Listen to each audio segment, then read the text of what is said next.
What's going on, everyone? I am coming at you with some more One Piece gameplay, and today's matchup is between two decks that I think are really fun, and that's between Arlong and Lucci. Two decks that are fairly new to the format, both leaders being brand new, and both decks I think have very unique playstyles, and are really fun to play, and they bring a lot of different flavors. So we're going to go ahead and open with a Charlotte Pudding, grabbing a Charlotte Smoothie from life here, and then our opponent is going to go ahead and active for their first turn, and they're going to pass turn back to the Arlong. Arlong going to swing 7, activate effect to play a Charlotte Cracker, and that is about as good as you can hope for as a Arlong player, because Charlotte Cracker can put so much pressure onto your opponent if they decide to swing at your life, which they're going to. It is a trigger, which is a Tropical Torment, which is going to trash the top life here, and that actually feels pretty terrible because they're going to be forced to play a blocker here, and now you can just continue to build up a board and swing away with the Arlong here, because Arlong is an incredibly aggressive leader. You don't want to spend time trying to control the board, you just want to pressure life as much as possible. So we're going to swing 6 here at leader, again just making sure that we're not in a position where this Borsalino can just block for free. We're going to force cards out of hand here. We're going to swing 7, we're going to pay 1, and we're going to play a Charlotte Smoothie here. And that Charlotte Smoothie is going to be able to do a lot here. And our opponent's down to 2 life here. We have a good amount of people on the board, and we're just going to keep that aggression up.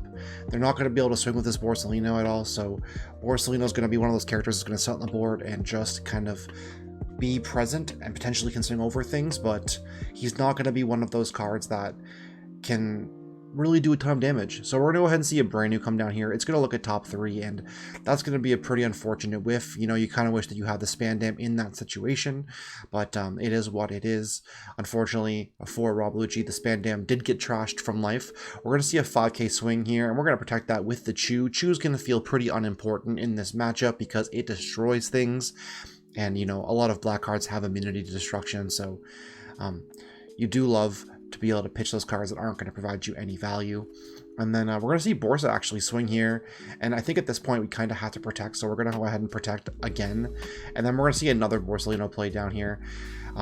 Again, these Borsalinos just kind of coming down and trying to put a lot of pressure on the board here, but we're in a fairly good position, so we're going to swing 6 again at leader, either force cards, and they're going to protect that with the Kaku here. And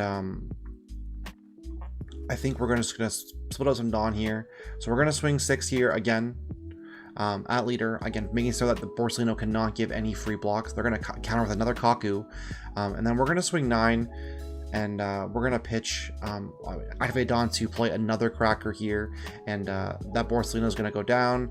They opt to block to keep the Altart on the board there, but we're feeling pretty good at this point. The board is pretty developed here, and again they only have the 2 bodies. We only have like 3 cards in hand, but we've exhausted a lot of our opponent's hand here, and we do still have a threat in the Charlotte Cracker. So we're going to go ahead to the brand new swing 5 here, and at this point we're going to pitch a Strucin because we want them to swing at us. So they're going to go ahead and swing 8 at the Cracker here, which is fine at this point. They're going to opt to activate the Lucci effect to pitch 2 cards from hand and swing at the Smoothie, which that just feels like a huge investment, because at most they can play like a Fukuro here or something. And now we're feeling pretty darn good about the situation that we're in.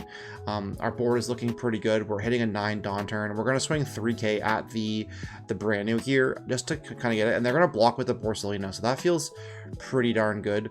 So we're going to go ahead and just flesh out some Dawn turns here, think about what we can do, think about how we want to play. So we're going to swing 8 here at the Borsalino with our Charlotte Cracker here. We know that there's no cards in hand.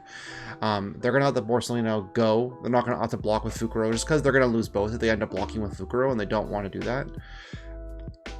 So we're just looking at what we can play with our hand here. We have 1 trigger card in hand, looks like, so we're going to go ahead and swing 7 at the brand new, playing the Parasparrow here, and then we're going to pay 2 for a Sanji just to develop some board pressure. And so now we're sitting in a spot where we're feeling pretty darn good.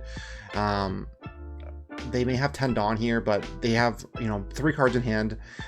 They have the Fukuro on board, but you know, they have to commit quite a bit to establish a board back up here. And, you know, even if they do play some impactful cards at this point, things like Isho are going to feel pretty relevant. So at this point, what they can do is establish blockers, or just swing at my bodies on board, which, you know, that is an answer. That is why we went ahead and dumped 2 more on board here. But at this point, we're starting to run out of gas as Arlong. Our hand's pretty exhausted. So they're going to go ahead and swing 7 at Cracker here, and they're going to pitch 2 cards to restand. So that is one of the things, but now they only have 1 card in hand. So if they're in a position where they're not able to play any blockers or anything like that, they could start to lose the game. So we're going to lose our pudding as well, and they're going to play a Kaku here, and they're just going to think about who they want to pop. If they want to pop Sanji, if they want to pop Paraspero. At the end of the day, they both kind of do the same thing. They both, you know, get card advantage, so it doesn't really matter at this point for me as the Arlong player. And they're going to go ahead and leave 3 to active because they have no more cards in hand. And so we have 2 swings here. So we're going to swing 5 here with our Paraspero, which they'll opt to take because they want to have cards in hand. And I go ahead and I pay for a smoothie here. And I think I just load up Arlong here.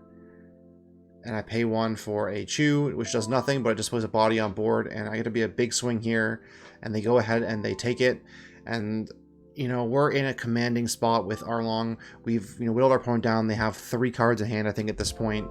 We're going to have 3 attacks next turn, so they're going to have to clear... We have 4 attacks next turn, so they're going to have to clear the Paraspero, and leave their blocker up, which, you know, that's fine. They're going to swing the Fukuro at life here, which I think was odd, but, you know, a Rush Lucci could come down. They're going to swing 7 here at life, and we're going to go ahead and take that. And then a Rush Lucci could present, you know, a lot of damage here, but, you know, they'd have to have the Rush Lucci. So, you know, going for game, they've put themselves in a position where they're in a position to go for game. So it just depends. They're gonna, like, the thing is about my hand is I'm pretty sure that I pulled 2 2Ks off the top of my life here. So they're gonna swing out Paraspero. He's gonna die. We're gonna reveal top 3 here, and we're gonna grab a 7 cost Big Mom. They're gonna pitch 2 to restand the Lucci here, and the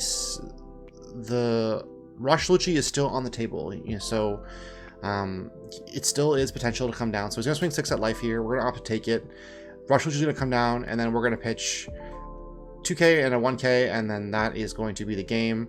And Arlong's going to take it and take a big W over Rob Lucci. But, you know, until next time, guys, thanks so much for tuning in, but Monty out.